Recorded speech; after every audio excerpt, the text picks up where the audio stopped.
I'm Dan Galusha, and welcome to another edition of Shootin' Plink.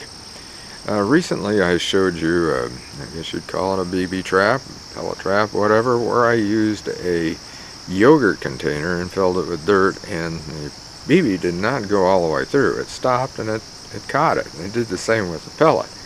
Well, this is strictly going to be for BBs. And you know how you've got your steel where you're shooting it, and you always have it on an angle like this so that it deflects the bullet and goes downward? We're going to do the same thing with a BB, but we're going to use a can. That's what this is all about right here.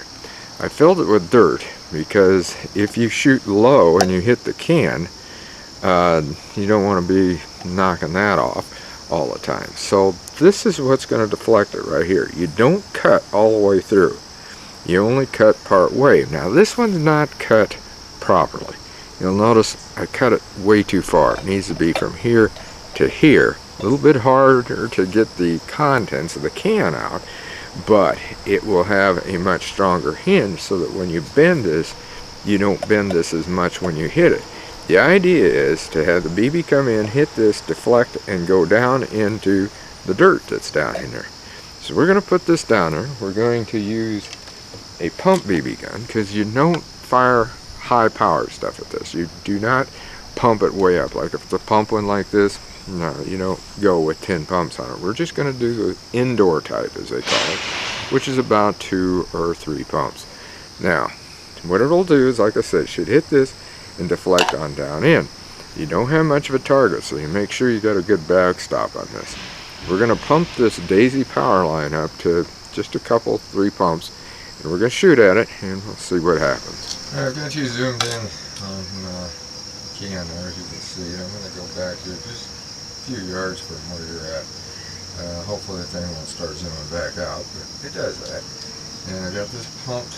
Actually, I've only put 1 pump in. We're going to see how it works. This gun's accuracy's been off just a little bit too, so let's hope we can hit it.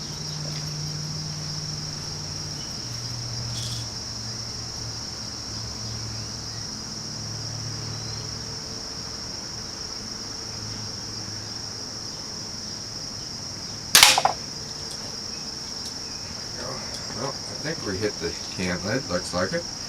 We'll see where that BB went. I fired that from right around 7 yards, which is a lot of your air gun range, at least for pistols, and especially when you're using one like this with just 1 pump. You fire it from 10 and it might even work better because it wouldn't quite have the hard impact from there. And the reason I only used 1 pump this time is because, like I told you, I did not cut that quite properly. It shouldn't be, there ought to be a much larger area back there so there's more stability. But we do have the BB inside. I'll show you. Down in the dirt. I don't know if you can see this or not. Let me get you down this way with it.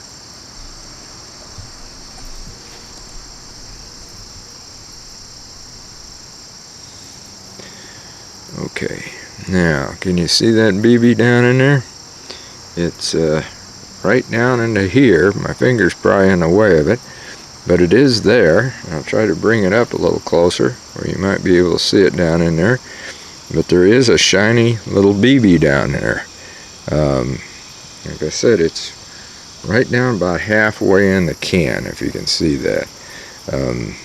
I'd get it out, but I don't have a magnet, and otherwise I could get that out real easy. Anyway, it did work. The BB is in there, and I'll show you where it hit. Here's where the impact is, right here, right in that spot. You can probably see that. And you can even see the dimple on this side, so that it did not go through. That was another thing I didn't want it to do, is to go on through. And as I said, I had it angled downward like this, and doesn't give you much of a target, but it does deflect it on down in. Are there other ways, I should say, to stabilize this? Well, yeah, probably. You could, if you wanted, you could put like some sort of weight on the back of this and get it so that it will hold it into place. There's probably a lot of different ways that you could do this. In fact, I'm sure Doc McKay from up in Canada will definitely, because everything I come up with, he has some good ideas to perhaps improve some of the things that we do. And There would be different ways that you could do this, but the thing is you want it angled so that when that BB goes in there and hits that, it goes on down in the can, which you could see it did. And but this one, with it a little weaker, as you can see, it's weaker. I was surprised that when I hit that, though, that it didn't bend it way back. It bent it up just a little bit, but not much. And but that, like I said, it's just one of those ideas of using a can like that. And then if you want, go ahead and shoot it up here. You know, you've got a target that'll keep going for a while for you, and then take it and recycle it. Just make sure you got all that dirt cleaned out of there.